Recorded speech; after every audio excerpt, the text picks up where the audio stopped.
What is up, YouTube? Rapid here, back with another Jumpforce DLC Pack 1 video, and as you can see today, we are using Bisky, and in this video, I'm just gonna kind of explain exactly, what her strengths to weaknesses are, where I rank her within the characters, and then also, what moves she has, like how good they are, I guess you could say, and why pretty much I feel like they are good. And I was supposed to do this like live, but like I did in all my video, but for some reason I don't know why, but my audio did not. It was not. It came out, but it just wasn't very good. So I just felt like it would be better if I just commentated over the gameplay and use the gameplay with audio. I mean, there will still be game audio, but there just won't be my voice. So if you enjoyed the video, go ahead and leave a like, subscribe for more. So go ahead and get back into it. So pretty much.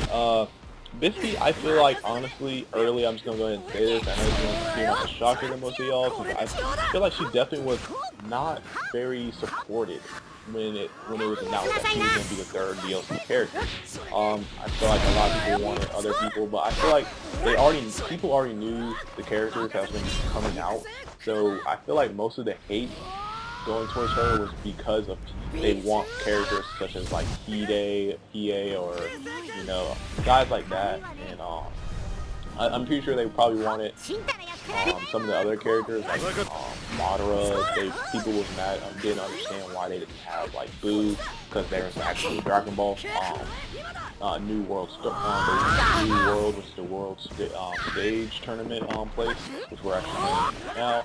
But they ended up putting Bisky, and I actually predicted that they were going to put Bisky when I made a DLC prediction video earlier, like a couple weeks ago.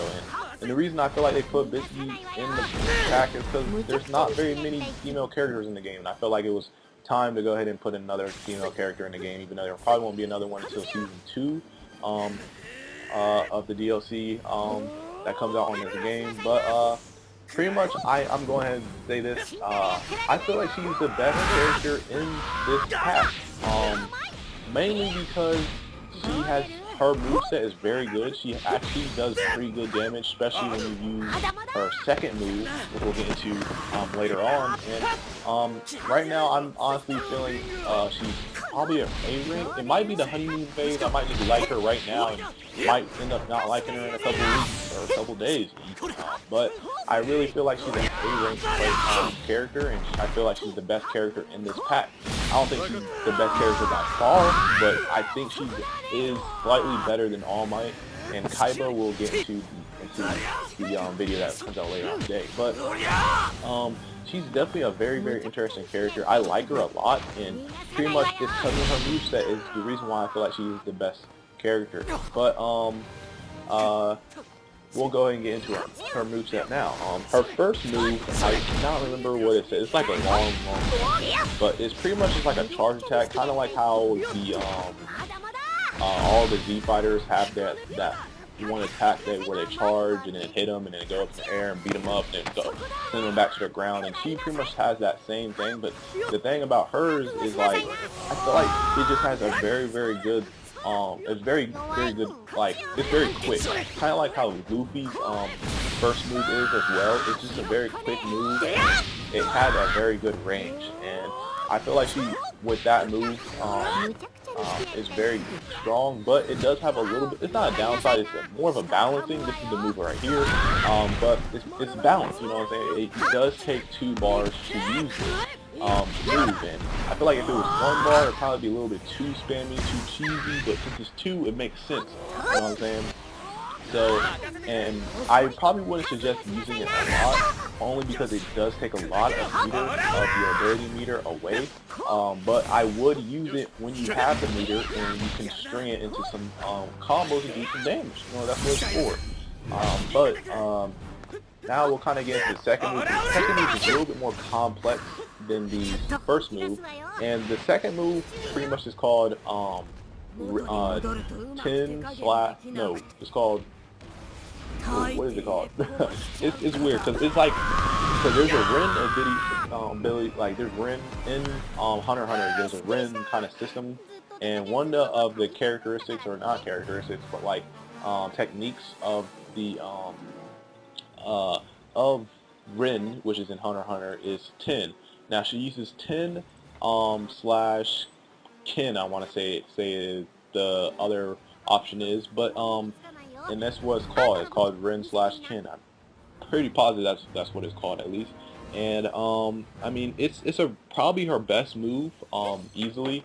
It does only take 1 meter, so since it only takes 1 meter, I mean yeah, 10 slash Kin. Since it only takes 1 meter, you can use it a lot. But the thing about it is, you the first part of it, which is 10, is a boost. So kind of like how Killua has his boost. Not as, like it's more like how Gon has his boost. You know, you pop it and then boom, you get your boost. It doesn't. You are vulnerable to all attacks when you use this though. So just be aware of that. But it's pretty good. It increases her attack, and then I think it increases her movement speed. I believe it definitely improves her attack, but that is not really the thing that's really good about it. The second move, which is the Kin, is a very good move, and the reason why it's a good move is it does 2 different things.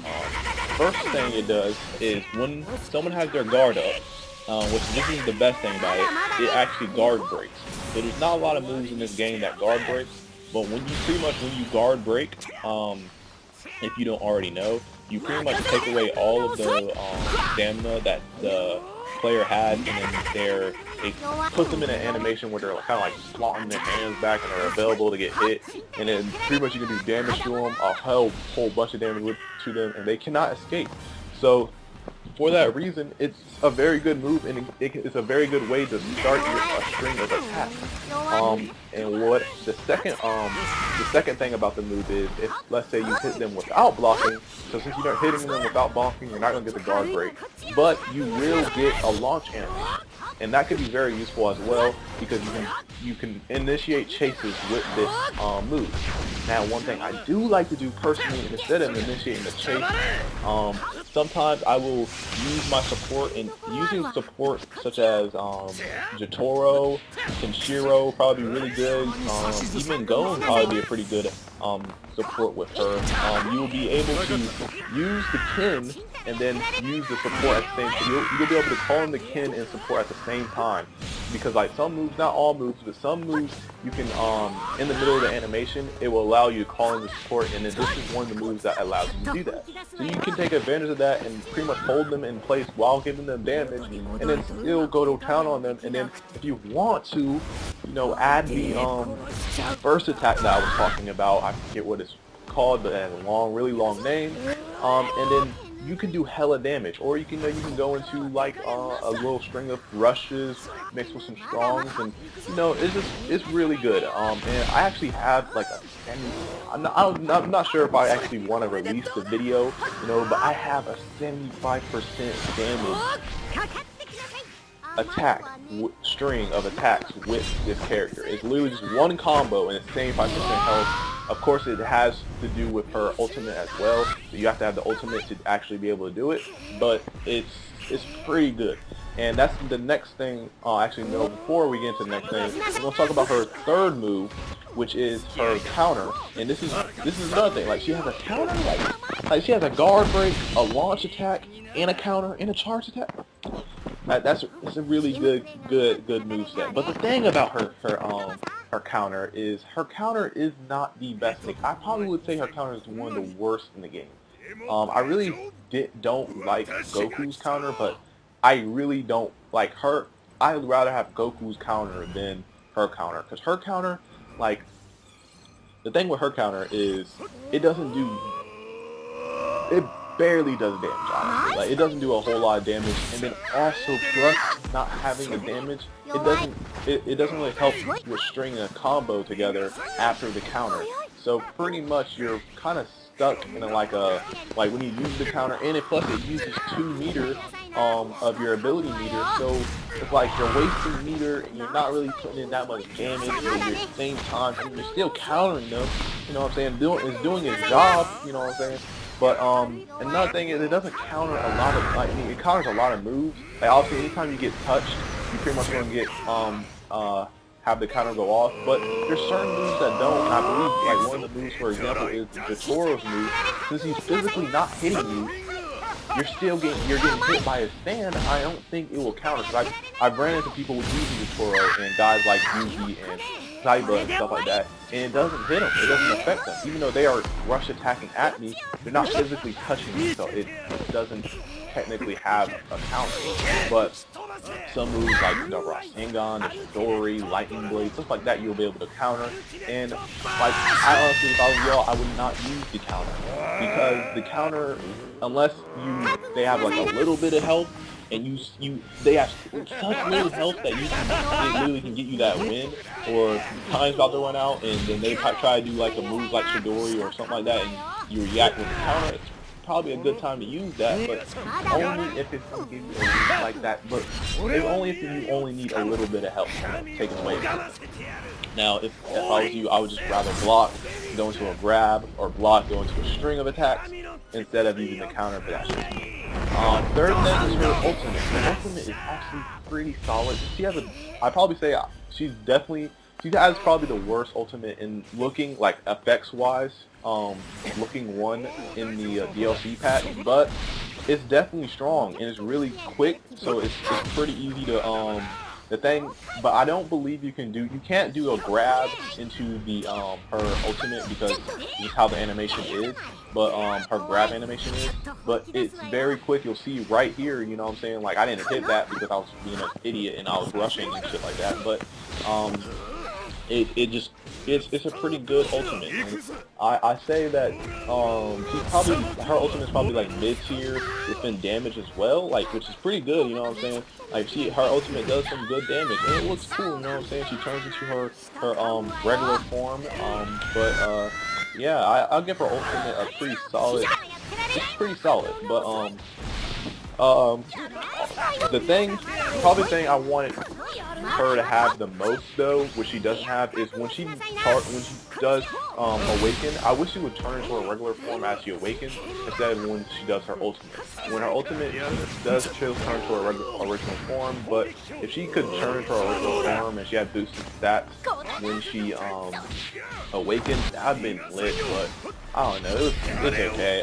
Sadly, I cannot go undefeated. I do lose to this dude. I mean, he was pretty good. Like, you can see, he uses all 3 of the DLC characters at the same time. I was actually doing that for a little bit, but I don't know, I just couldn't.